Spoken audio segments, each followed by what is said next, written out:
सबसे मुश्किल काम है। अच्छा, हम जब तक पॉलिटिक्स में नहीं जाते हमको लगता है कि मजाक चल रहा है, तो क्या ऐसे ही है, तो लूट जाते हैं, लूटते हैं, लुटेरे हैं, डाकू हैं, ये हैं, वो हैं। कहना बड़ा आसान होता है। एक बार इलेक्शन लड़के देखिए, तो समझ में आता है कि इलेक्शन क्या है, पॉलिटिक्स क्या है। मुझे आज से 7-8 साल पहले कई दोस्तों ने कहा कि तुम पॉलिटिक्स में चले जाओ। तो मेरा पहले मन था पॉलिटिक्स में जाने का, जब मैं कॉलेज में आया ही था, तब तो एक ही मन था कि पॉलिटिक्स में ही जाना है। धीरे-धीरे मुझे लगा नहीं, उतना अच्छा नहीं है, उससे अच्छा पढ़ना-पढ़ाना ज़्यादा अच्छा है। और मैंने एक प्रयोग करके देखा, जिस मोहल्ले में रहता था, उस मोहल्ले का इलेक्शन लड़के मैं वहाँ का अध्यक्ष बन गया। एक ही दिन में इलेक्शन प्रचार के लोग मुझे सम्मान करते थे, फिर जितवा दिया। उनको भी लगा कि फ्री में कार्यकर्ता मिल रहा है, तो ठीक है, करवा लेते हैं काम। तो फिर मैंने 1.5 साल काम भी किया, मैंने 1.5 साल में समझ लिया कि बहुत ही टेढ़ी खीर है। लोगों की वैध, अवैध उम्मीदें जो कभी खत्म होती ही नहीं, उन सबको पूरा करने की नैतिक ज़िम्मेदारी। वेतन आपको मिलना है नहीं वहाँ से, मतलब जिस पद पर मैं था, कम से कम वहाँ तो वेतन भी नहीं मिलता है। ऊपर से आप कितने भी ईमानदार हों, कीचड़ उछलना ही उछलना है। आप अपनी जेब से पैसा खर्च करके कुछ बनवा देंगे, तो भी क्या कहा जाएगा, ज़रूर कहीं से कमीशन मिल रहा होगा।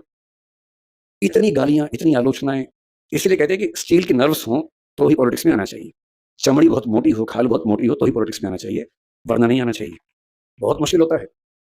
मैं तो कल्पना करता हूँ कि अगर कभी राहुल गांधी या अरविंद केजरीवाल अखबार पढ़ लें या सोशल मीडिया पर चले जाएँ और देख लें कि इंस्टाग्राम पे, यूट्यूब पे उनके बारे में क्या-क्या चल रहा है, या व्हाट्सएप देख लें एक दिन।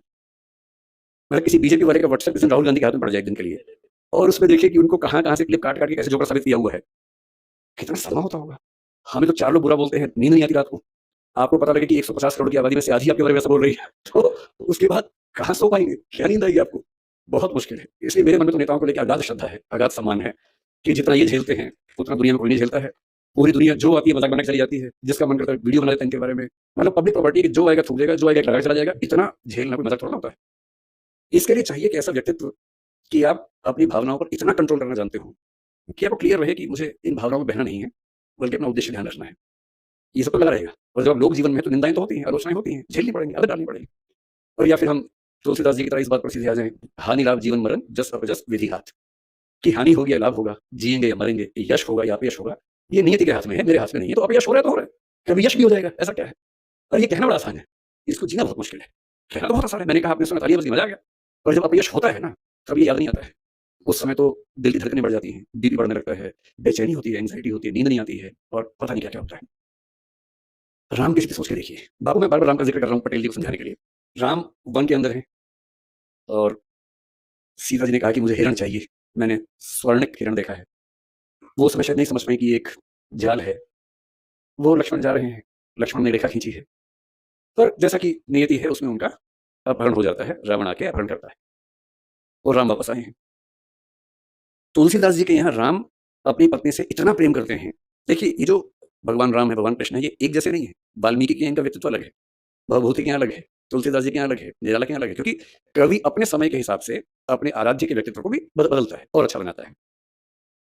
तुलसीदास जी के राम अपनी पत्नी से इतनी मोहब्बत करते हैं, इतना प्रेम करते हैं, मतलब इतना मजबूत व्यक्ति, जो पिता के कहने पर बिना एक सेकंड लगाए सत्ता छोड़ दे और उसकी आंख में आंसू तक ना आए। कोई आंसू नहीं है, कुछ नहीं है, 2 कौड़ी की चीजें छोड़ दी, उसमें ऐसा क्या है? और वन में अकेले हैं, केवल एक भाई के साथ, ना सेना है, ना हाथी है, ना घोड़े हैं, ना कुछ है, और पत्नी का अपहरण हो गया है। अभी राम को ये पता भी नहीं कि क्या हुआ है, वो तो देख रहे हैं कि सीता मिल नहीं रही है। इतना भावुक आपने राम को शायद ना देखा हो। बांग्ला भाषा में एक रामायण है, कृतिवास रामायण, उसमें राम बहुत भावुक हैं, आंसू के साथ रोते हैं, उसमें वो कई बार रोए हैं। और हिंदी के समाज में जो राम है, उनकी छवि रोने वाली नहीं है, उसमें वो रोते नहीं है, मजबूत रहते हैं। लेकिन रामचरितमानस में भी एक बार उनकी आंखें भर आई हैं, इस मौके पर। इतने परेशान हैं, कोई मिल नहीं रहा, किससे पूछें जंगल में, और अंत में पक्षियों से पूछ रहे हैं, हे खग मृग, हे मधुकर श्रेणी, हे पक्षी, हे हिरण, हे मधुकरों की पंक्ति, हे भंवरों की पंक्ति, तुम देखी सीता मृग नहीं? क्या तुमने देखा है सीता को जिसकी आंखें मृग जैसी हैं? ये भगवान राम हैं।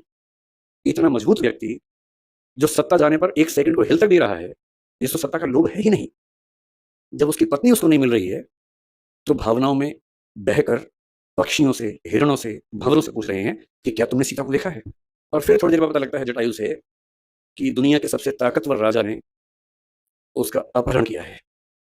वो राजा जिसको भगवान शिव का वरदान हासिल है, वो राजा जिसका बेटा मेघनाद इंद्र को हरा चुका है, उस राजा ने इनकी पत्नी का अपहरण किया है, और ये जंगल में है। वनवास के नियम के तहत अयोध्या की सेना को भी नहीं बुला सकते हैं।